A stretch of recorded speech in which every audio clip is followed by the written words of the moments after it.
Hello, Tom Lemecchia here with a special last-minute live edition of the Armchair NBA. I'm going to first announce my co-host tonight, Jeff Nadu of the Sit Down. Jeff, how you doing today? Good, Tom. Good to see you as always. Always good talking to you. And congratulations on your success. This channel Thank is you, growing Tom. wildly. He's doing some great things. Appreciate Just a few quick plugs. Jeff and I did Should I Start a YouTube Channel a few episodes back. Check that out. I think one of our better episodes. Didn't get as many views as we would like, but go back and check that out. I also posted today an old interview. This guy Mike Roman ate pizza every day for 40 years, and when I did it, it went like super viral. So I just wanted to post and check that out. Interesting video there. But tonight we have a very, very rare, and I think a first. For those that watch the show, Frank Fiordillino has done 2 interviews with me. He has been very quiet. We haven't done another interview since. This is his first live interview, showing his face. Frank Fiordillino, welcome to the Armchair NBA. How you doing today? What's up, Tom? I can't hear you that well. Okay, so testing. Can you hear me okay? I very low. Jeff, I'm okay with you. Yeah, I hear you fine. Maybe the settings, if you go to give me a second, guys.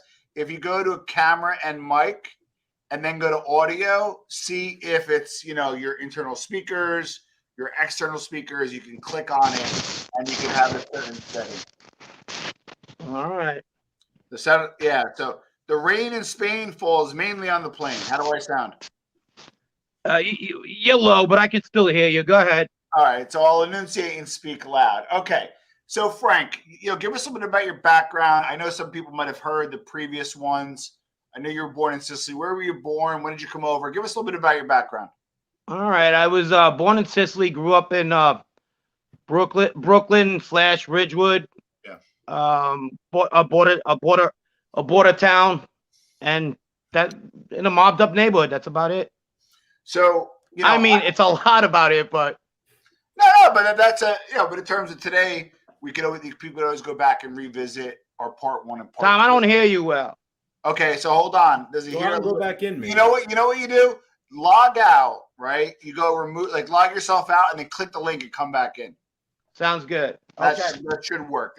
Sometimes that works.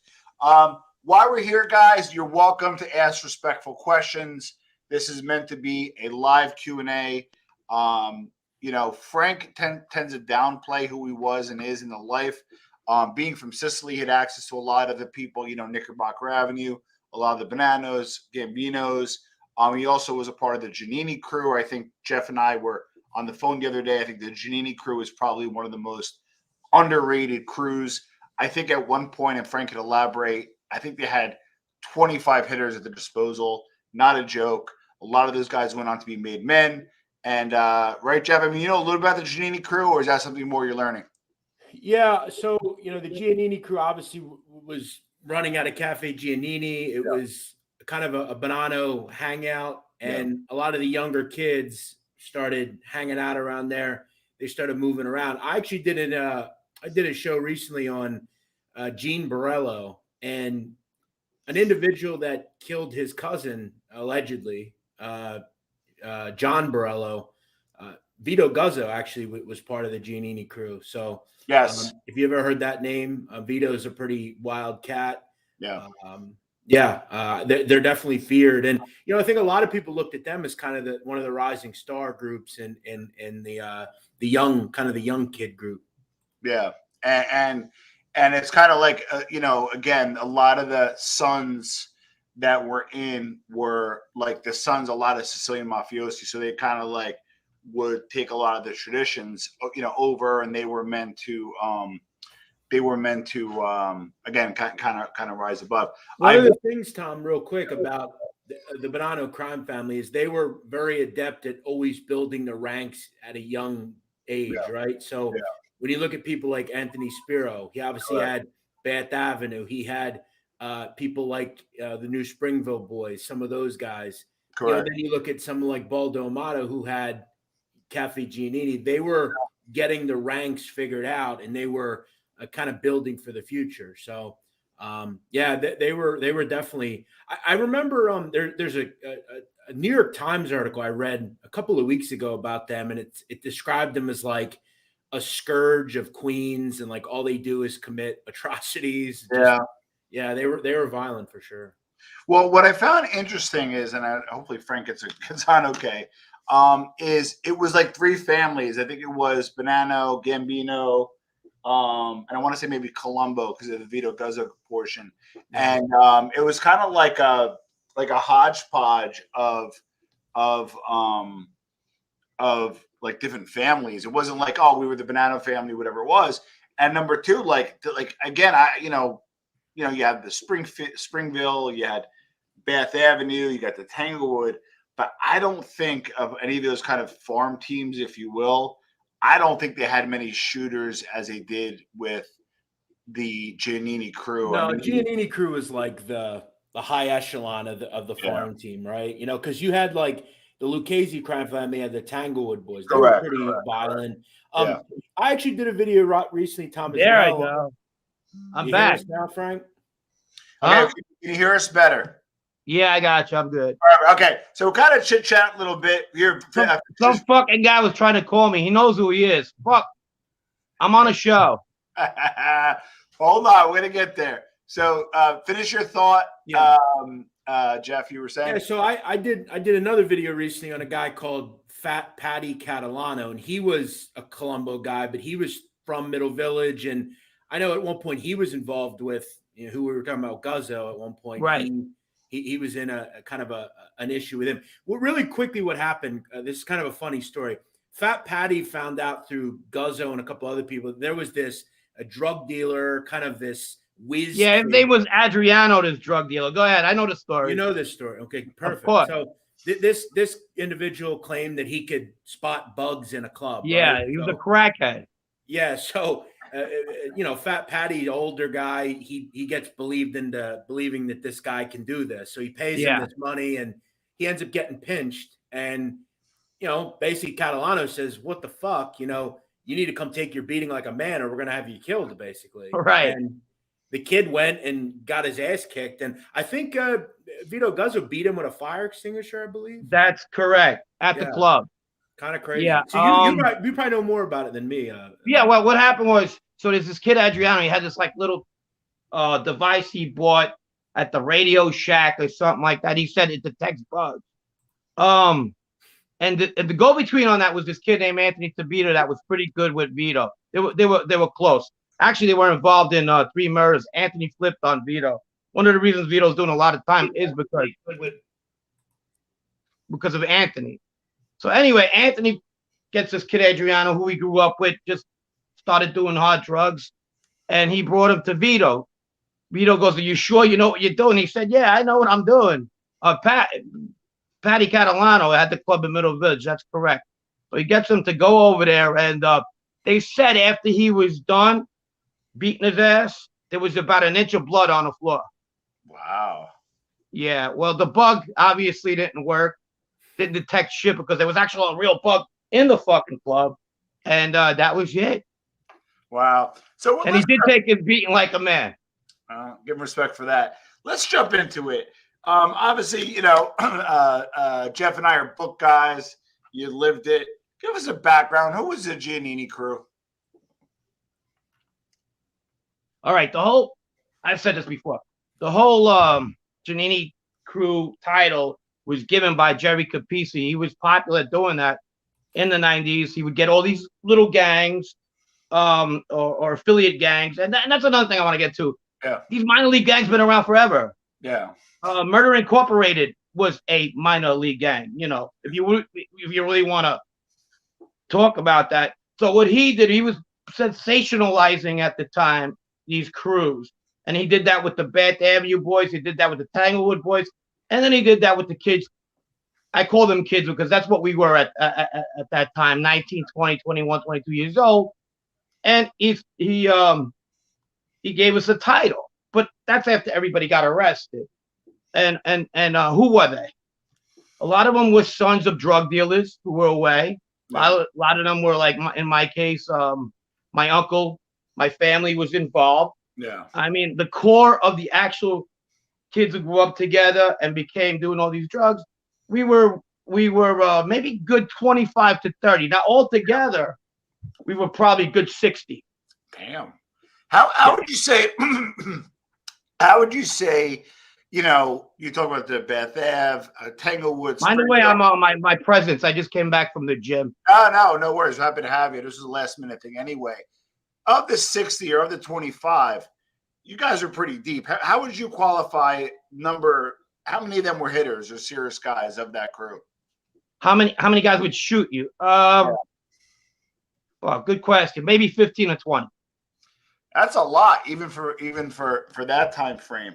So, but interesting enough is, again, Jeff and I are book guys. You lived it. We kind of have it as three families: Bonanno, Gambino, and I think Colombo. So, you know, was it heavier in one of the families, and what influence did the families have on your guys' crew?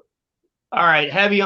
Well, most of us were not myself, but most of the guys were from the Gambino Sicilian faction. Yeah, where I would be out of the Bonanno Sicilian faction, but they didn't have no alliances. They dealt basically with everybody. They got, you know, whatever we needed money. We fuck it. If a Colombian that make us part of the Medellin cartel, we dealt with Colombians too. Really, one way or the other. Yeah, if we needed to turn over some drugs that day, yeah, why not? So the Medellin, because basically the Colombians that were in New York at Jackson Heights were from the Cali cartel. Got it. Yeah, that's right. Cali had New York and Medellin at the time. Queens. Yeah. So okay. So, but what I don't get is, so you are, you know, you're a made guy, right? And you have a. I'm not. No. I'm saying hypothetically, you're a made guy. You're with the Bonannos or Gambinos. You have a kid. You're Sicilian. You want your kid to get into the life. Did you want your sons kind of hanging out with the Giannini crew because they got like a pedigree, or was it the opposite? You guys were fucking cowboys. Even though I wanted to have my son made, I wanted him away from you. How was that kind of? Well, you had to be careful with that. You know, there was a thin line and a double-edged sword. I mean, the older men hung out together. What are you going to say? My son's not good enough to hang out with your son? Yeah. You know, I mean, most of us, we were around family members with checkered past. Was there some of us that had good family? Yeah. Like one of my best friends growing up, his dad was still is a hell of a guy, ran functions, part of Italian-American organizations, everything. Didn't want that for his son. But, you know, again, he owned a business. A lot of his clientele, a legitimate business, were these people. So you had to be careful what you said. Yeah, good point. Now, you were fucking up with the food you eat. You know what I mean? Yeah. Now, you know, who were some of the prominent, like who were kind of the leaders of the crew, and who were some of the prominent names that went on to, you know, get made and became more notable? Well, within the crew you had cliques. There were cliques. Okay. Like I had my friends, we were a little bit of a clique, and obviously that was like the Bonanno kids, you know. Yeah. We all grew up together. We all been through thick and thin together, fighting and everything. But as we got older, they were differentiating these cliques, and they were going into like Vito got involved with the clique that eventually put him away. You know, there were like 3 or 4 guys that he was really close with that put him away. They were looking at needles in their arms. They were involved in 5 murders, 3 kids, Whoa. and they flipped. And they flipped on Vito. That was the one clique. That was Fabio, Anthony Tabita, the kid Fabio I talked about before. Yeah. And there was another kid, Joe Scialaro, that was Sal Catalano's nephew. Wow. So they were looking at real big, you know, not time. They wanted to actually put him asleep. Wow. Mm-hmm. So they were involved in a double homicide, drug homicide, that alone at the time consisted of a death penalty. I got to ask you about Guzzo. Well, you know, he comes across as a real lunatic, frankly. I mean, I don't know the individual, but what was he like in person? You know, was he just not loud, not loud at all? Quiet guy, maybe. Very quiet, standoffish. He'll give you about a look for about 10 seconds, and then keep walking. Not 10 seconds is a lot. A tenth of a second. And then just go about doing, you know, people say they compare him to John Gotti. I didn't know John Gotti. But John Gotti seemed loud and liked people around him. Vito did not like people around him. Vito didn't drink much. Yeah, real quick, I've heard like these old legends about Vito Guzzo, right? Like Sure. he's almost like not immortal, but like he should have been dead many times. Like, didn't he get shot Right. multiple different times? And he kind Yes. of just told the hospital, hey, go to where my old stitches are, so I don't need new scars. Like, I mean, he's kind of that is true. That is true. That's who he was. He was his first time he got shot. He got shot on his shoulder, and he was a gym rat. He loved to. I should associate rat with his name because he's not far from a rat. But he was a gym guy. He liked to go to the gym a lot. And matter of fact, the second time he got shot was coming out of the gym. Gold's Gym, right? Correct, on Woodhaven Boulevard. He played Frogger, the joke was, across from one side to the other. That's how tough he was. On his belly, shot maybe 9 times, 8 to 9 times. Jesus Christ. So you're talking about 9 lives. Yeah, just that. You see how busy Woodhaven Boulevard is in rush hour. He made it to the other side. That was the second time. The first time he got shot, he had a chick in the car with him. And allegedly, it was Patsy Conti's nephew, this scumbag kid, Joe Conti. Oh, wow. And, yeah, they were friends. They got into a business argument. He was in the car with a girl. It was actually the car I talked about, his grandma's car he liked. That's like his lucky car. And he just went up to him and shot him in the shoulder, and that kind of fucked him up. He couldn't work out anymore as much as he loved to, Pretty good football player, too, in high school. Now, hold on. Now, Patsy Conte, obviously heavyweight even to this day. When a nephew does something like that, obviously Vito, I believe, is associated with the Colombos. Does he got to go to his uncle for approval, or is that something he did on the sneak as far as you knew, the nephew? I don't know. When I shot somebody, I never went to my uncle. He would have told me no. I love that. I love your honesty. All right. So in terms of Vito, right? He Sure. The one question I get, and I understand, like, his father, when disappeared, he believed it was Vinny Unions, and then it was like kind of like a fucking crazy hit. It was almost like a movie hit where he got Unions. Vinny Unions didn't die.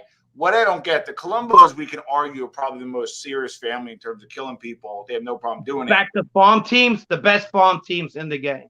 Well, that's my question. When Vito Guzzo hit Vinny Unions, he not only didn't get killed, he got made. Like, how did he get away with that, in your opinion?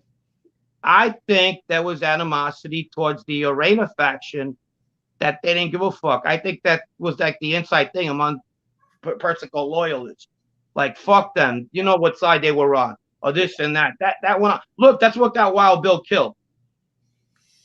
Yeah, good point. So it was they brought him in, they rocked him to sleep, and they killed him. I got to ask you about. I know you got your. At one point you were messing around with poker machines, stuff like that, right? Sure. I've done. I know in Philadelphia when I lived there were busts all the time with them, and you can make a lot of money on them, right? Like, you can make a few thousand a week. You have 50 machines. I mean, that's a big, of course, each week. Yeah. I mean, that was part of one of my predicate acts on my RICO was Joker poker machines.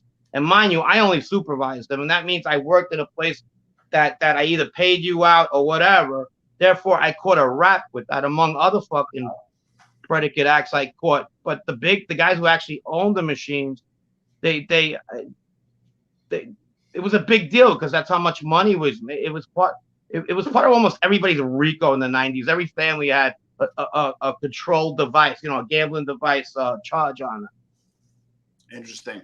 One question that Del Griffith has, and I know you may or may not know this, but when Sally Ironworker got deported, he got deported to Canada. He obviously who I know actually really well. Me and Sal from the same town, and we go back. How was he?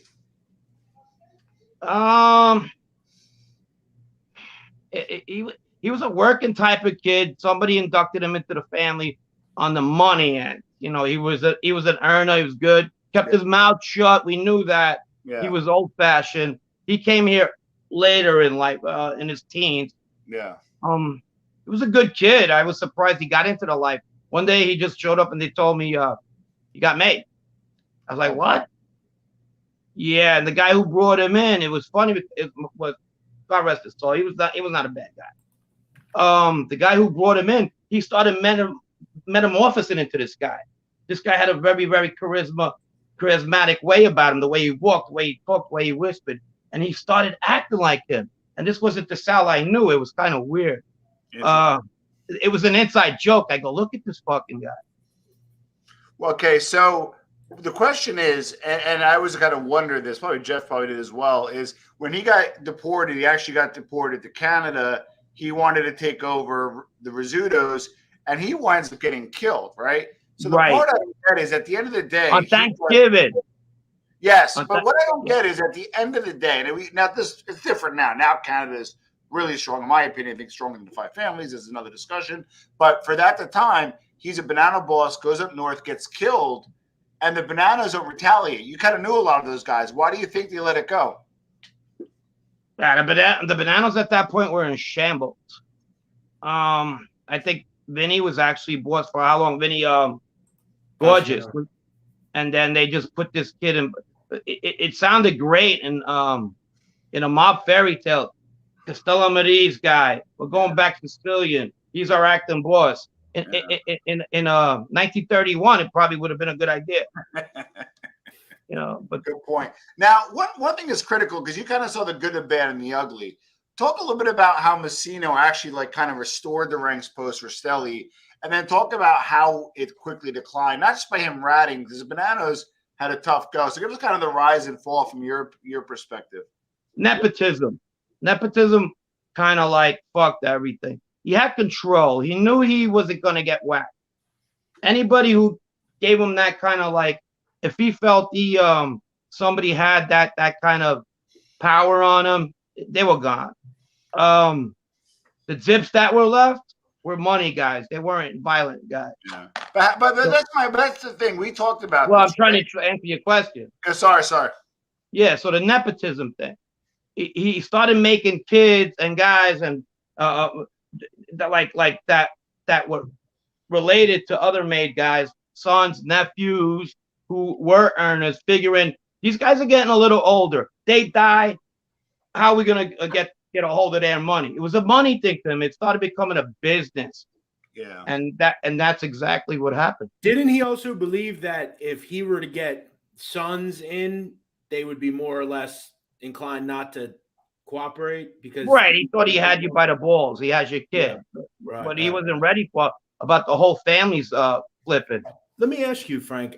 I've said, obviously, Joe Messino did what he did at the end, and he's got to deal with that now. But I mean, I've taken umbrage. A lot of people have said that I'm bullshitting, but I'm serious. I thought he was one of the great bosses that really we've had we've seen over the last, let's say, 30 years. Post, the commission guys, right? Because Gigante was obviously high level, and Gotti was Gotti, but I mean, Joe Messino took that family through a lot of turmoil, whether it was Rastelli in prison or the Donnie Brasco nonsense or the three. You're 100% right. You're 100% right, Jeff. He was great at that. And if he don't flip, we wouldn't be having this conversation right now. He would be probably the best boss ever. Think about it. He took this half-ass family and made it to a powerhouse. Yeah, they were in the 90s, and then within a year and a half, it turned to shit. And remember, as you know, and I know Tom knows this. I mean, up until the 90s, they had no defectors at all. I mean, they were none. To get through, even after, he was, as one of the commenters said, he restored the family because they really had, the Carmine Galante, the lunatic that he was, and Philip was never around, and Joe Messino just kind of took them through. I got to ask you, right? Just while I'm talking here, what's he like? Is he like kind of a jovial character? Yeah. Picture Jackie Gleason with a hidden agenda. Was he really overweight? Like super overweight? Yeah. Hey, Bo, how's it go? He likes to use the word Bo a lot. We spent many co-defendant meetings together. I got pretty close to him in the 2 years I was with him. he was joking around and everything, but you knew once he stopped, like he would stop on a dime in a conversation, everybody would just know that he was turning to another direction in his dialogue. But just picture Jackie Gleason, same thing. So I got some questions. A lot of side remarks, especially when the lawyers would come in. Here come the shysters. Here come the motherfuckers. They got all my fucking money. That kind of shit. Got it. So were you surprised that Ragusa got busted again? I don't have to give a background. I don't know the background, but who's Ragusa and who you surprised he got busted again? You know what? It's like a love-hate. This is a kid that I grew up with real close. Am I surprised? No, I wasn't surprised. I hope he gets it together. I really do. It is what it is. He was on America's Most Wanted, no? At one point. Yeah, he was. What? I was telling Tom, we and Unsolved Mysteries as well. We would hang out in a corner, and he would just start with the biggest fucking guys. And the next thing I know, we were getting pounced on. This was like all the fucking time, until we just got sick of it and started hitting people with bats. Did he get his stripes, Ragusa, or is he still an associate? Yeah, he did. I think he did. I believe he did. Yeah. I don't know. I didn't know. He should. I mean, what the fuck? He did 22 years. I'm not gonna say. You know what yeah. No, I was just gonna go on another question. Sorry. I didn't know. Well, then again, I'm out of the loop. You guys know more than I do because I'm not around. You know what I mean? Yeah, I'm curious of what you would answer because you're kind of similar in a way to the way you were kind of involved with that crew. There's another individual that is on YouTube, and he was part of a little group as well. Right. So let's say so one of the higher ups comes to you and says, one of your good friends, he shoved me. He's one of my good friends. Oh, he shoved me. Yeah, no, he shoved the boss. Let's say. I don't know. Let me tell you. What are you going to do there? Are you? No, listen. At that age, we all have our own ambitions, and we all are going our own way. At the end of the day, it's every man for themselves, even at that stage. Right. So if you want to get your button and your friend that fucked up where he shouldn't have fucked up, it is what it is. It's just part of the life. Would I have killed my friend in a situation like that? I would say no, but I'd be lying. Right. If you don't, I mean, you're. And my friend would kill me. And they would kill me too. In a minute. Yeah. Since you bring up Jeff, Brooklyn and the Bath Ave, I get pushback on this, but like I hung out a lot in Brooklyn in the 90s. Spiro, that's when he kind of mid-90s, he kind of went away. To me, he was a Gotti of Brooklyn. He, did the firework displays, did the parties, was untouchable. Give us a little bit about, did you have any experience with Spiro? And was he the Gotti of Brooklyn? Give us kind of your thoughts, Frank. No, I've seen Spiro a couple of times within like a wedding or a funeral. And even the kid Fabrizio, I met him as well. Yeah. And there was only one Gotti at the time I was growing up. There wasn't the Gotti of Brooklyn or the Gotti of Staten Island. What I mean is, I believe he was a powerhouse, in my opinion. He had a lot of guys under him. The thing I never understood about him is, and all due respect to him and God rest his soul and whatnot, Joe Messina didn't have a lot of guys higher ups that he couldn't control. If he felt that this guy one day could be his guy going against, he wouldn't have him in those positions. Got it. He had Canarella up there, had TG up there. He didn't feel threatened, and he had Baldo as a soldier to stay as a soldier. Yeah, there's a reason for that. You mentioned TG, so I'm curious about this. I don't know if you know this, but so this guy George from Canada, right? Yeah, I knew him also. Okay, so the rumor was he called TG a drug addict, fucking junkie or something. I don't know. Yeah, and that's the rumor. Is that way? And a lot of people think that's why he was removed. That was what we got to understand within our group. Yes, that he made a comment that every time he goes to see TG for whatever, they go to meet whatever, he seems like he's all coked up. and that was what got him killed. Wow. I guess that's But enough. I think there was ulterior motive to that. I mean, Giorgio was one of those guys that probably Messino would have to worry about. If he goes to Canada and comes back, hits and runs. You know, that's somebody Joe had to worry about. So I figured he killed, he killed a bird with two stones. You know what I mean? Well, two birds with one stone. You were talking about the people around Messino, right? So his main man was Salvatore Vitale, right? His brother-in-law, yes. You know, look, I don't know.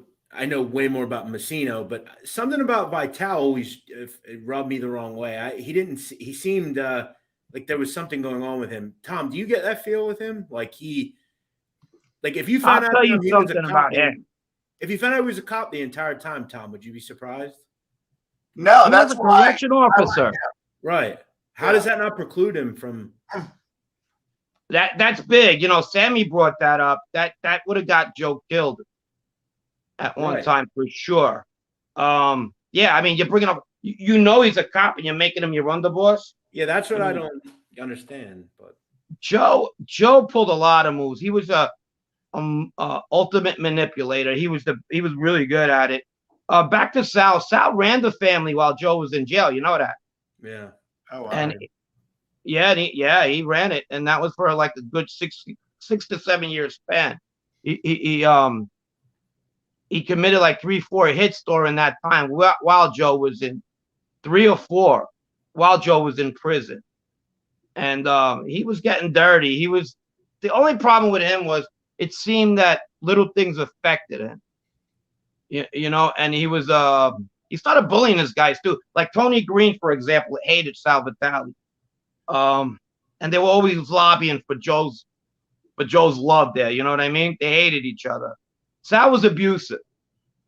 Interesting. Now, you caught the era of, and it's interesting because I think just my opinion, sorry, post-COVID cost, the Bonanno Sicilian faction and the Gambino Sicilian faction, I believe, like one kind of went down, like the Bonannos and the Gambinos kind of prospered. You were the era of there was a lot of Zips still around, a lot of Sicilians, and then it kind of got Americanized. What happened during that transition? Did the Sicilians like Messino? Like what? Like, I want to know, like when it started. There was no Sicilians left that actually gave him a little bit of a run for his money. Yeah, they were in jail. They died. They were getting older. Yeah. John Gotti happened. A lot of things got Americanized. Double kissing in high school became legal. I'm kidding. Like in my high school, that was a joke. A lot of stupid stuff, you know. Yeah. Talk about guys that might have been a threat and actually none of your business. None of your business. I like that. Cesare Bonaventure. He was a rising star, and he ends up in a drum in New Jersey. You know, as far as your understanding, what happened there? Because he was a rising star with you guys. A lot of double talking on Joe's side on that one. He said Rastelli had to do it, so he had to do what the boss had to do. He doesn't go himself. He sends Louis Haha, Sal Vitale, and Bobby Haha's there, and Pete Calabrese to the hit. You know, God forbid it goes wrong, Joe gets killed. And they end up killing him over Caesar getting mouthy with Rusty. But you know what happened there? I think Caesar didn't think something was going to happen to him. He kind of underestimated Joe Messino's. Probably thought they were clowns, these guys. Interesting. Did you know Vinny Asaro? Yes. Any thoughts on him? What you hear is what you get. It's accurate. Gene's not too far off. Not far off at all. And on that same thought, did you know his nephew, or is he too? Sure. All right. So, at one of my charges was for dealing with them was a gambling charge. We were doing bookmaking together, and that was one of my charges at the time. We used to meet up every Tuesday with Ronnie, my guys. I was around the crew, and Ronnie and his uncle. We used to meet up at his restaurant every Tuesday just to go eat and talk and shoot the shit and talk about the sports gambling thing. Yeah, I mean, I knew them well. What'd you think of that monstrosity of a home he built? Was that a good idea? Or It's funny because I mean, Vinny was always fucking yelling at Ronnie for doing knucklehead shit, and that's that was some that's what. knucklehead shit there. Yeah, yeah, yeah. And he'd be like, "Poor guy." I used to feel bad for Ronnie, man. Vinny used to not make him come up for air, and you do it in front of us all the time, and it was, it was wrong. What about was Camerano Jr.? Was that Joe Saunders? That's Junior. That's Joe Saunders Jr. Yeah, yeah. Yeah. My understanding was, and I knew Joey. Like, obviously, me and his brother-in-law were tight. Yeah. Joe Grimaldi.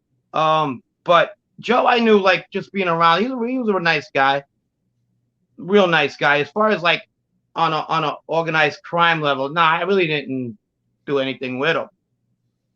Well, one of the things Really nice guy, sharp guy. He was in the Navy, you know that, for a minute. I think he was in the Army or the Navy. Ex-military kid. He's older. He's older than I am. Terrific guy, good guy. Now, the reason why I wanted to kind of bring that up is my understanding in the later years. Granted, I know you're out of the life, but Joe C, Mancuso, some other guys. There was one of this guy's sons made like 25 people, but my understanding was Bananas were kind of making a little bit of like a rebound. Now, granted, I know you're out of the life, but right. They made a little bit of a rebound to the point that the feds, they don't know if they have 200 guys or 120. Like there's right. So you brought that up. I don't know. I don't know. I mean, I told you I knew maybe 80. I got it. And I met like most of them in jail, like 40 in jail.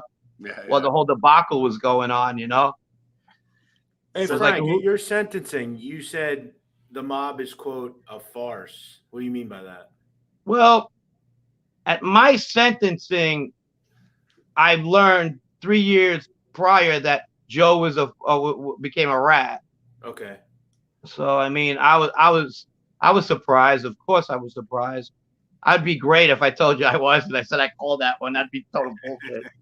But when when a guy you look up to, we all looked up to him. I mean, we'd go eat in this. I've used this story millions of times. We'd go eat at his restaurant. You had the who's who of the mob just like have some food and tell you it could. I said it so many times. It could be shit on a stick, and they'd be like, "Oh, it's delicious on the money." You know what I mean? And everything like that. So everybody was up Joe's ass.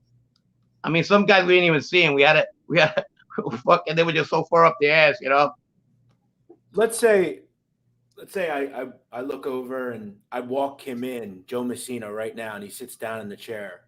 Yeah. What would you say to him? Good question. Would you be upset? Would you be? How can I be upset? I'm a fucking rat myself, But at the same time, I'm gonna like, you pulled a fast one, Bo. You really pulled a good one on us. I mean, you are the master manipulator. Do you think he would change his decision if he could go back? What do you mean? If he could take it back? So no, I think his decision was built on money. I honestly feel it was about money and not jail. If you told him he could have kept his money, kept his family where comfortable, and do time, he would have told you. He would have said fine. But they were beating him up financially big time. If the death penalty wasn't on the table, do you think he would have taken it and just said, "I'll go to jail"? I don't think Joe was afraid of death.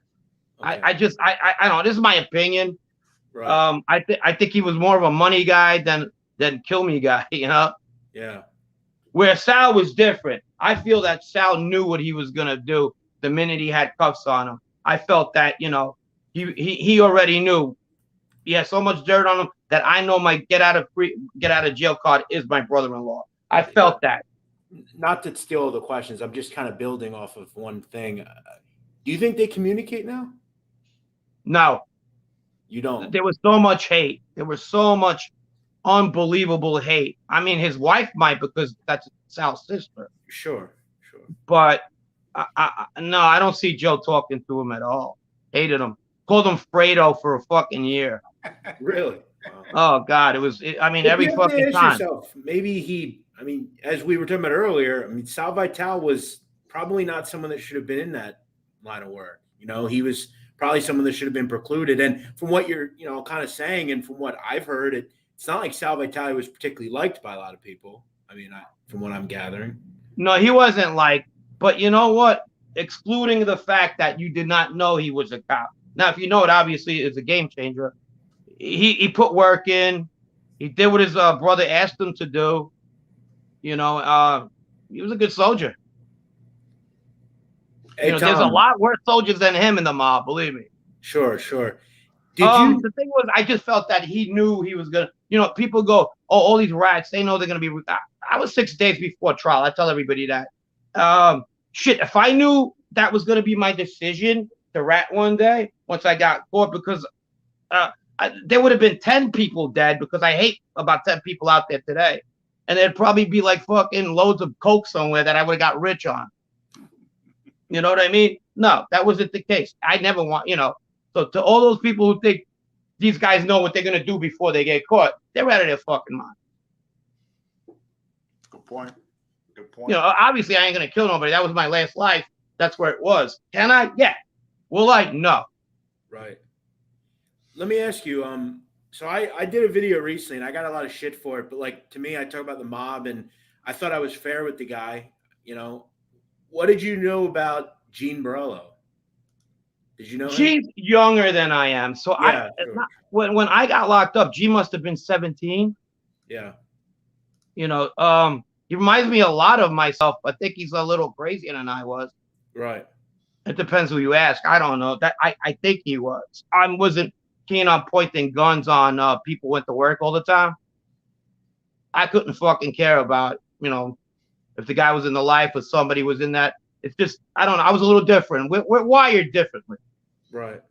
But yeah, he's the real deal. The kid's a real deal. I heard a lot of people that knew him, and not then, now, and he's legit. Let me ask you, because I made a comment about this, and people weren't happy with it. I said if he had grown up in '85, he'd have been a tough motherfucker on the streets. Oh, he definitely would have had bodies if he grew up with me and my friends. Yeah, that's what. Oh yeah, 100%. That's what I'm kind of. Yeah, that's interesting. Yeah, don't get that shit fucked up. Nothing, anybody out there, he definitely would. And that what makes him more scary is, and I hope he gets it together. I really like the kid. I hope he gets it together, because we talk about guys that could go back inside and out and just flip in a second. He gives me that vibe. Right. You guys want to fuck with him and all that. Don't be the guy who gets in front of him one day when his balls are twisted. Yeah, I think that's something that I'm interested in, because look, I'm not. You want to talk about, you want to hide behind the fucking computer. Right. Want to do that? Don't come out one day and say, and then he doesn't mind going back. And there's people that really don't give a fuck about jail. I had fun in jail. I tell everybody that. And anybody who knew me in jail, I did. I played basketball. I had fun. We fucking clowned around. We ate well. I was doing federal time.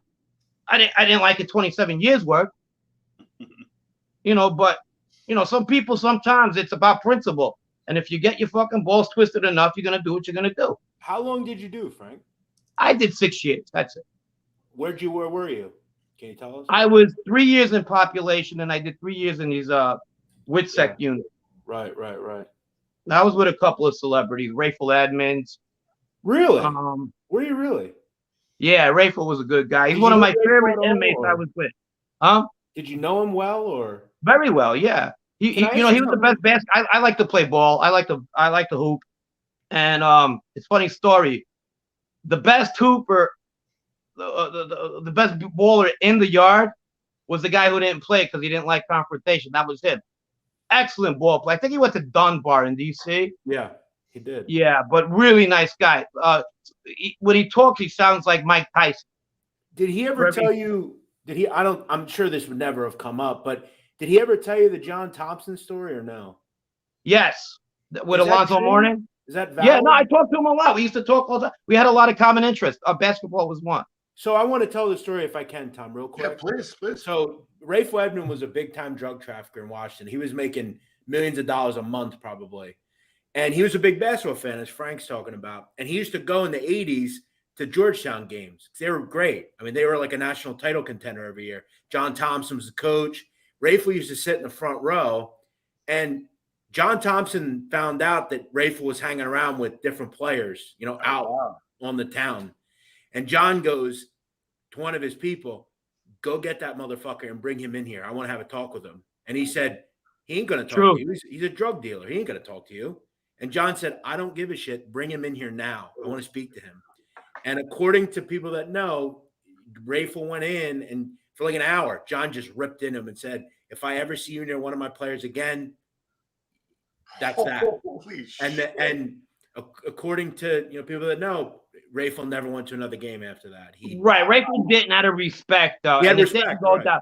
He does say he did chew him out a little bit, but then it got really, really comfortable. It got amicable, and he promised him he was a gentleman around it. He told me that's to stay away from Alonso, and he said, I will. Wow. And he did. He kept his word. That is true. It's a true story. Who else? Frank Salemi, Frank Cadillac. I did time with him as well. How is he? Old grumpy guy. I like him. Everything Boston. Everything. Hates New Yorkers. Hates New York Yankees. Hates everything about New York. Him and a friend of ours, really didn't get along. Can you say a short guy from Arizona? Oh, well, yeah. So let's say we got to ask. They didn't like each other, huh? It was like grumpy old man, though. It was funny. Well, tell us about your time with good old Salvatore Gravano. He's a good guy. Sam's a good guy. I would tell you, one time, fucking this biker was busting his balls, and they put him in the same cell together, right? And this biker was just 100% of the stories were bullshit, but they were about the same size. He had this long hair, this crooked eye. He was in there for like ratting on a meth lab. So they were, So they both put him together, and he was just annoying the shit out of Sammy. So one night I hear, "Who's a bitch? Who's a bitch?" from the other cell. I go, "What the fuck's going on in there?" And it went on for about a good hour and a half and you heard the doors and everything. The doors open and you see this guy come out holding his eye. Sammy slugged him. And I don't know what happened. The counselor hated this fucking guy so much. This guy from Detroit that she gave Sammy a pass, That's amazing. You also served with Carlos Leader from the for a week. He left by the time I got there. I didn't like him. What was his vibe? Yeah, what was his vibe?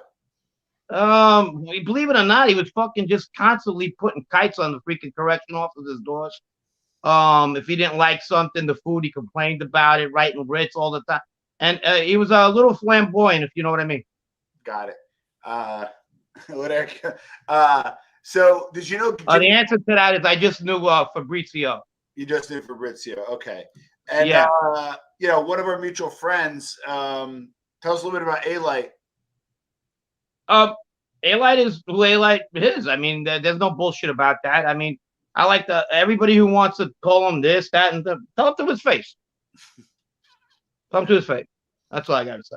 Well, go ahead, Jeff. Real quick, I've always said, I will never judge anybody. I'm not in these positions. I don't like or dislike any of these individuals. I wouldn't say it to him. I would ask him questions, but I would try to be professional. Right. I get that. I get that also, and that's my thing. I'm not putting any. I'm just saying, if people don't think he was a tough guy, he was. Now, I understand where you're coming from, Jeff, but I wasn't with Jeff. I wasn't with John all the time. You know what I mean? I was a part of his clique. I don't know what he says. When he knew this guy, knew that. I don't know. Yeah. What I do know is when he did come into my neighborhood. Yeah, we were a lot younger. I get that. He was there for a reason. Either a fucking shaking down some drug dealer or shooting somebody. He was trigger happy, but right. He was trigger. Well, how did he shoot somebody? He made statement shootings too. Where he'll shoot somebody in the leg, somebody else. Because he knew they weren't. You know what I mean? There's some guys you could do that to, and certain guys you couldn't. Sometimes you could get caught short too, like Vito did in the second time around. Well, what about the story where A-Light shot like 3 or 4 people and Vito goes? That was at this place that Vito owned. He was trying to unionize bouncers. That was some probably Junior's idea, some stupid shit. Wants to unionize bouncers. That's how fucking their heads were getting that big. So they were going around and like they told Vito, we're gonna want to unionize your bouncers, and they got to pay dues and shit. He's like, fuck that, I ain't paying shit. And he told his bouncers, go to work. I don't give a fuck who comes there. And they did. Now, John gets there. He's looking for that fucking, what do you mean? He told you that? Like, I'll show you now. Now you can show him what I tell you. So he's having an argument with one guy. They go outside, and that's when you hear pop, pop, pop, pop, pop, pop, pop. You know, now if you're ever in a club when a shooting happens, people don't know where it's coming from. Yeah. They just duck. Yeah. They don't want to get shot. And then the bravest guy looks out when everybody's over and says, hey, they're gone. And everybody gets up and gets the fuck out. That's how that goes. You know what I mean? Yeah. Especially if you don't know where it's going from. But yeah, that was the day he shot the 3 bounces. Well, he said there was 4. I remember 3. And now, does that make him a liar? Well, at the time when Vito found out, Vito's a serious guy, he was under the protection of Gotti Jr., correct? Yeah, man, that those things would go to, and there's another story behind that where Vito was the guy who was the aggressor, and that was when Vito shot Angelo Ruggiero's son. Oh wow, yeah, I heard that, and I was there, so he didn't know who the kid was. So there's a bunch of younger kids than us. I'm there, we're hanging out. He read them hang out. It's me, him, and these 2 girls. He was dating one girl, two hot girls too. Come to think about it, and we're at this bar, and these kids from Greenpoint get into it with these kids from Howard Beach, and now they just start tearing the place apart. So I could see he starts getting blank in the face. It's his place, and he goes, "Hey, what the fuck is your problem?" There's a loud ass kid, and the kid goes, "Who the fuck are you?" and pushes him. When he pushes him, he takes out his gun and goes, "Frank, get behind me!" Pops him, pops the kid. What was his name? Shit, he's the younger Louis Ruggiero. He pops him, and he goes out the door. I go there. I said, "Let's meet up at Gates." I go, Gates Avenue. I got a ride here, so we leave separately just in case something happens. Well, I'm walking out.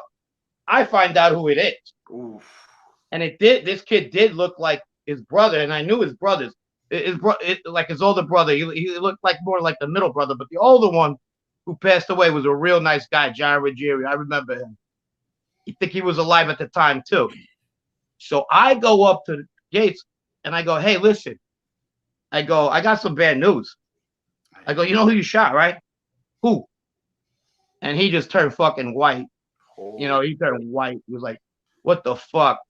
So anyway, the other kids were coming from the nightclub, and it's Paul and Fabio, Paul Ragusa and Fabio, and Vito looks at me and goes, "Why don't you guys go to the hospital to see what's going on?" I said, "I ain't going to no fucking hospital on this one." I go, "My uncle hates me as much as he does already. This is one I can't take back." I go, "I'm sitting this one out." Paul and Fabio, you know them, they don't give a fuck. Paul don't. "Yeah, I'll go." So they go to the hospital, and here comes a whole bunch of them. It was either John, the brother, or Junior who come in there, and they're screaming, "You know who fucking did it, Paulie. You know it was Vito. You tell me who fucking did it." Anyway, the kid survived. Thank God he survived. And they went to a sit down, and if Angelo, the father, would have been alive, I think the results would have been a lot different. And Vito kind of got the upper hand on this situation, and he lived another day. 9 lives. You're right, Nadu. Wow. Did you know Vinny TV Badalamenti? No, I did not. Okay. I got one other question. He was from Staten Island. I got one question, then I got to jump off. Frank, sure. In 10 years, will this thing still be around? Will it ever go away? With the mob? Yeah. I you know, that people do ask me this question all the time. I say the same thing. Technology's strong. I mean, your phones tell you where the fuck you are. Yeah. And and I said it already. I'm not talking about whacking somebody or anything like that, but just even business trend. You're telling me you don't know this guy. Yeah, I don't know him. Oh, well, you're right in front of this person's house talking on that one. I mean, how do you beat a conspiracy when everybody got a fucking camera on their house? And remember, nowadays, these FBI people, I mean, they're super smart in their own, but look at what they're dealing with. They've got, infrared they've got all sorts of stuff they can use. And as you know, I mean, there are some guys that are going to get out eventually, and they're tough, but it's just so hard to commit crimes. One other thing, have you been to Italy? at all? Or I have many times. Oh, well, not many times. I've gone for a certain amount of time, like 3 months or 4 months at the time when I've been there. I used to go to my old town a lot. Matter of fact, I was there with Sal, the Iron Man in 1990. Oh wow. oh, Yeah, he was there. We hung out with a group of friends off of my town. I was there in '85 when all that shit was going Was on. Sal made when you went? I'm sorry? Was Sal made when you went? No. I was 20. He's a little bit younger than me, Okay. like a year or two. No. Sal got made. It was a spur of the moment thing. I said, what just happened? Frank, really good talking to you, man. Seriously. Same here, Jeff. Have a good one. Maybe we could talk soon. Seriously. Yeah, Absolutely. We'll say something. Thanks for being on, Jeff. Thanks, Tom. We'll get a few more questions before we wrap up. Did you happen to know Sonny Black, or was that before your time? Before my time. Got it. I knew his crew, and I liked them. They were fun to hang out with. Drinkers. I loved them. Let me just see. What crew? That was the Greenpoint Bonanno. Greenpoint. Okay, and then so yeah, there was some stuff about like A-Light and Tommy Karate. Do you know anything about that? No, I don't. I don't. You know. See, I'm just going through a lot of the questions, a lot of comments here. Appreciate it. Listen, but I'll tell you one thing. Is it you could ask any wise guy, anyone that flipped, is it uncommon other guys robbing other guys? No, it's not uncommon at all. It happens a lot more than you think. Yeah. What about, I always kind of give parallels. You look at like the 80s and 90s, again, the Bonannos, the Sicilian faction that kind of went by the wayside. But to be candid, the Gambinos, the Sicilian faction, kind of took off, and they're strong. You're hearing about indictments, they're making money. Mm-hmm. Why do you think the Gambinos kind of got it together while the Bonannos kind of went to the wayside? The Bonannos went to the Sicilian faction of the Bonannos went to the wayside long time ago. Yeah. The ones that were there, mostly gophers that were left. Two of the ones that were, the ones that the popular ones. Yeah. Many of them by 85, 86. Anybody who was worth the fuck in the Sicilian zips wasn't around no. Interesting. But then why do you think that in Sicily, now granted you could argue, was it 92, 93 when they blew up the judges, it got a little crazy. You had the Maxi trial, but the Sicilians themselves, and the Calabrians even more, grew since then, especially the Calabrians. Why is it that like the Italian mob kind of either stayed steady or took off, while the Italian American mob like is getting decimated? Like, what did the Italian American mob do wrong versus what did the Italians do right? It's their country. I mean, it's still corruption. It's still corrupt. You got police corruption in Italy. Politicians are still corrupt. You could buy a couple of people, a lot of people actually. Yeah. You can't do that here anymore. You can't. What about strategically? You and I were talking earlier. I always said, and I'm not talking about morality, I always said that the Italian mob missed the boat in the Coke boom. I think that kind of hurt. What strategically, we talked about nepotism in Messino. We talked about Gotti being flashy. These are all kind of like tactical things that people did wrong. Where did the mob go wrong strategically in your mind? Like, when was a real beginning, the end of the mob in the U.S. in your opinion? Shit. I would have to say the RICO Act being enforced. Yeah. We could start with Giuliani, Rudy, the commission case, more deals, sweeter deals to cooperators. Yeah. It's a whole bunch of things. Technology, like Nadu said, a lot. If you look at now look at the government, they're doing everything the mob used to do. Now that people went away from marijuana fucking for a joint for 10 years back in the day. Now you could go to a dispensary and buy a fucking bale, So they're starting to take over. I mean, they're not leaving no room for even organized crime to do anything. They kicked them out of the casinos. Yeah. They built the casinos and then they got kicked out. We all know the Mormons run fucking Vegas. They learned from us. They took it. They stole. We're like the Native Americans of crime. That's actually smart because gambling, weed, the numbers, drugs, everything, lottery, sports gambling. You could sports gamble everything. Why would you gamble with a bookie? Why? You Well, have a chance of getting your head knocked, unless you're broke. let me ask you this. I was really surprised at his answer. They asked Sammy about Canada, and he had it as like a crew, which is like categorically wrong. Being with the Bonannos, they had more of an association with the Rizzutos and the Canadians. What Right. you have any Canadian experience or exposure to those guys? I don't. I mean, I used to remember a couple of them used to come for a wedding or funeral, and Giorgio was probably the one that was most seen around. I think at one time he even lived in the Bronx. I think he had problems up in Canada, but I mean, like, no. If they did come down to see people, they were coming down to see the Sicilian faction of the Bonanno family. Got it. Now I know that you're not in New York anymore, but what are your top five? Not top five. What are your top 1 or 2 pizza places? I'm old. No, I'm not a big pizza guy. Yeah. I remember there was a sign at the old pizza joint in my neighborhood that said, "Pizza's like sex. Even when it's bad, it's good." Good. So, I don't know. There's this place, Roses on Fresh Pod. I like their Sicilians. They were good. I miss them. They're kind of like a Spumoni Garden style. Yeah. I don't know who was first. I really don't know, but I like them a lot. I'm not a thin crust fan. I like pan pizza. I don't know. I would probably put Roses on Fresh Pond Road, one of my favorites, in Ridgewood, Queens. Now we're going to conclude soon, but I want to ask you some more like kind of post questions, and Sure. I didn't get to this as much. Go ahead. I got nowhere to go. Okay. First question. It's snowing. Yeah. So obviously you did what you did. Do you miss the life? Honestly, you miss the life, the camaraderie, being around the guys. Do you miss it a little bit? No. Really? No. I did for a while. Not no more. Yeah. I do things now that I wouldn't do or I couldn't do back in the day. You know what I mean? Yeah. And I go on a 5K run, and what we do is we drink while we run. It's ex-military guys, and I have fun doing it. And the whole idea is to call it a hash run.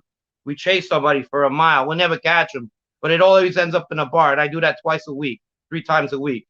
And that was frowned upon. What, you drink and run, what was your biggest cost to date, right? Was it maybe not talking as much family?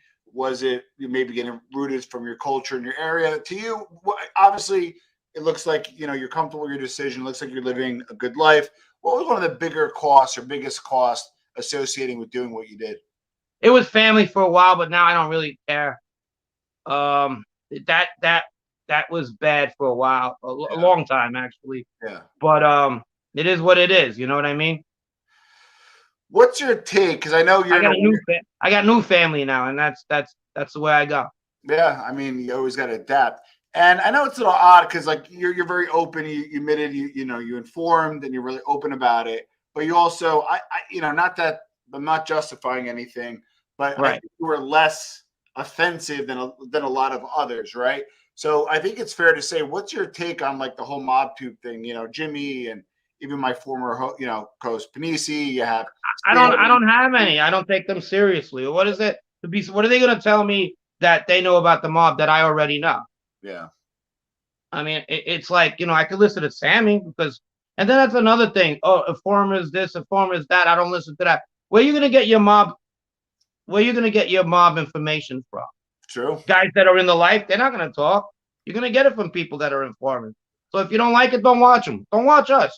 How about this? Anybody, and I hate to put you on the spot, and I won't blow up your spot if you want to say no, who's just full of shit? Like you're watching somebody and like, you know what? I know who they are because we talk, but just, are you willing to share 1 or 2 guys? No, because I don't want to get into war. I take shit personally. Got it.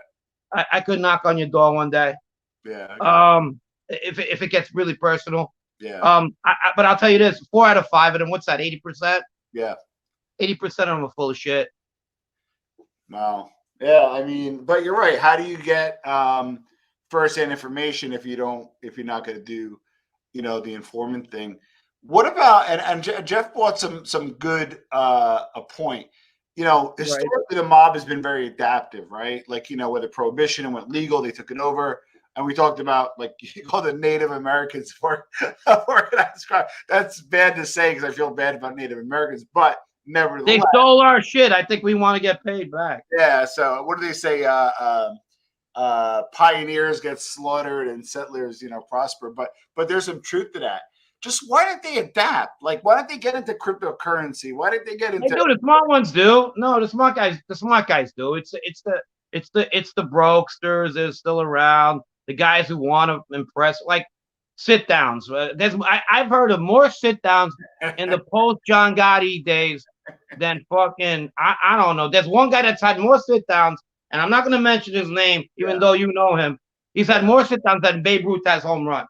Sit downs were like the last resort when it's like, let's have a sit down at this restaurant because this is what it's what it's resumed to. Let's have a sit down at our favorite restaurant because this chick I like, I wanted to know where Wise got, and I want to make a little scene tip of good. That's what it sounds like. I remember two old men going to tenement buildings, one coming first, looking around, scared for his life, and then another guy coming after.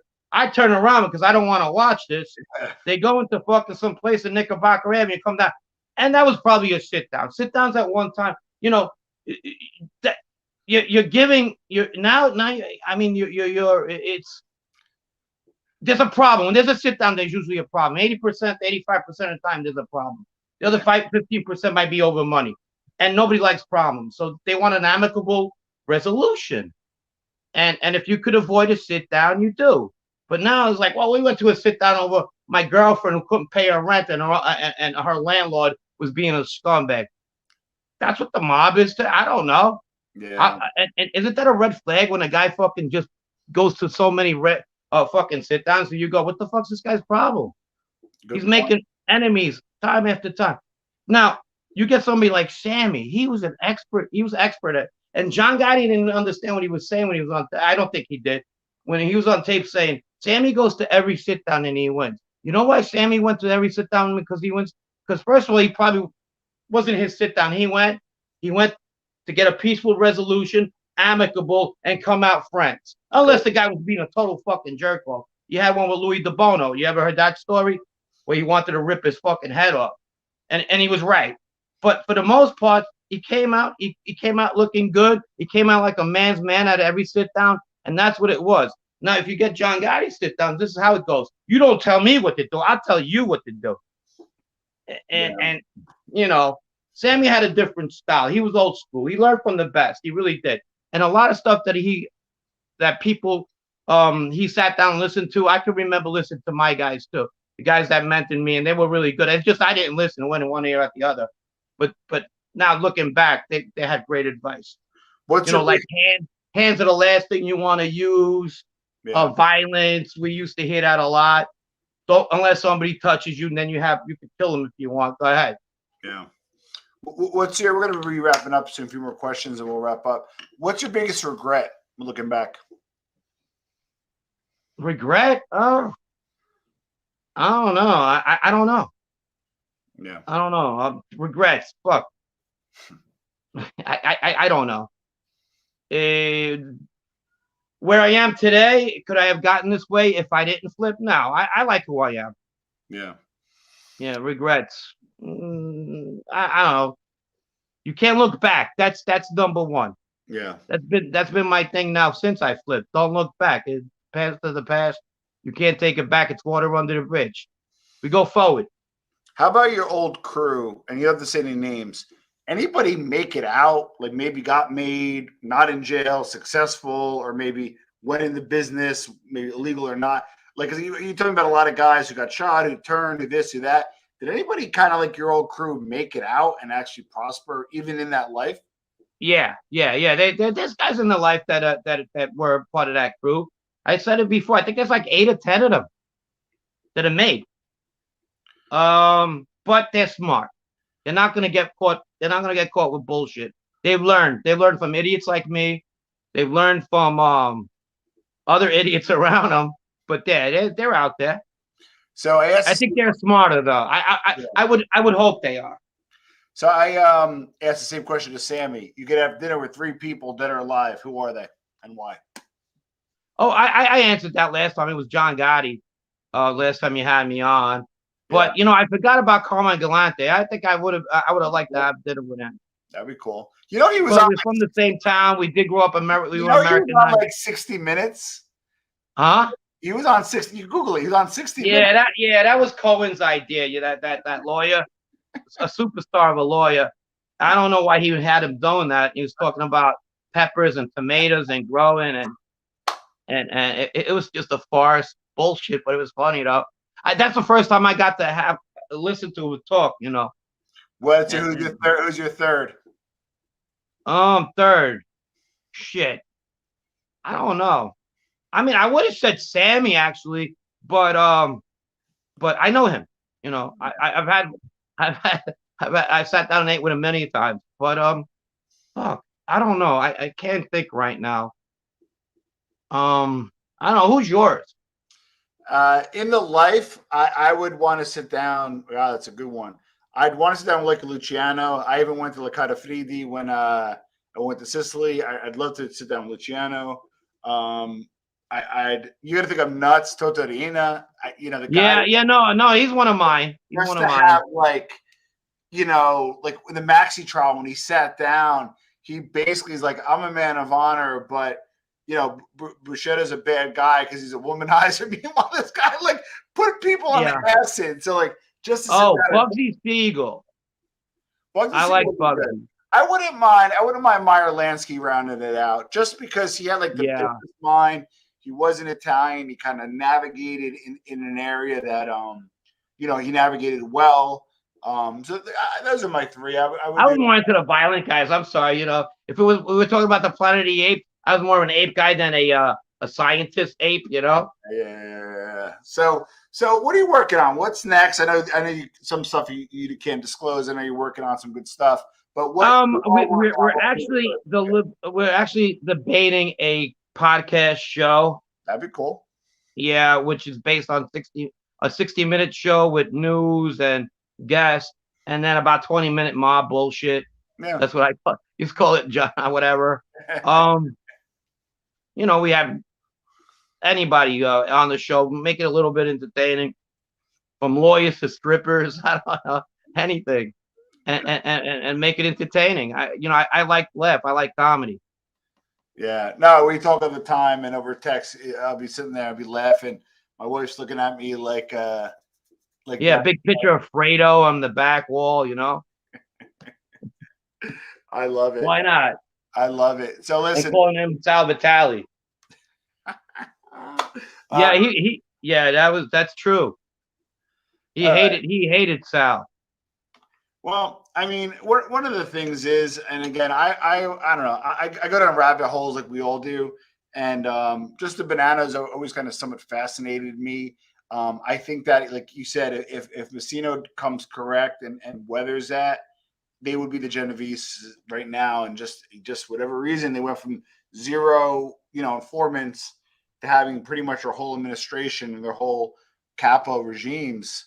He forgot that he was running a crime family, not a business. Okay, all these guys the guys that nailed him were money guys. If you look at it, correct. The beginning guys, the Cantarella and Copa, they were fucking money guys. Well, Copa didn't want to do 5 more years in jail. That was the bottom line. Yeah, and he wanted to be under a palm tree. Guys too, big money guys. Yeah, he wanted to be under a palm tree in Florida. Well, one thing I get shit for is because the whole show's about looking at organized crime, looking at business, and trying to see the similarities. I get a little bit of shit, I'm not going to lie, about people thinking that I'm giving these mobsters too much business credit, or they're not businessmen on top, they're gangsters, or the mob, you try to gentrify the mob. Am I doing that, or should have the mob went that direction like the Castellano way? Like, am I kind of right on that a little bit, or am I nuts? A gangster's a gangster, and it's always going to be that way. A gangster's a gangster. Mobster's a mobster. I differentiate between the two. Yeah, can you talk about that a second, please? Yeah, about mobsters and gangsters? Correct, yeah. Gangsters are just gangsters, dude. They go rob a bank. They go shoot at each other, and those are gangsters. Mobsters are organized ex-gangsters. Yeah. They live by rules. They live by money. They gotta divvy up. They gotta get percentages. It's a ladder, you know. Those are mobsters. More organized. So, Gangsters in LA shooting at each other. Good point. And big difference. And mobsters are organized. So listen, Frank, thanks for being on. This was like a last minute thing. Sure. I appreciate coming on. We're going to look out for your podcast. We're going to hopefully have you on again soon. So I'll give you the closing remarks before we wrap up. Yours? Yeah, whatever you want to say. You're going to get closing. Oh, no, nothing. Yeah, the podcast, it's on its way. And hopefully, I mean, we'll see where we're at with that. In May, we got another National Geographic coming out, season 3. Nice. And we got another one coming out, a Netflix one that's been in the works for a while. That's cool. That's it. I mean, if you're really into good mob stories and mob content, check out National Geographic in May. New episode. Love it. Thanks for being on the show, Frank. And we'll see you all soon. Man. Thank you, everybody.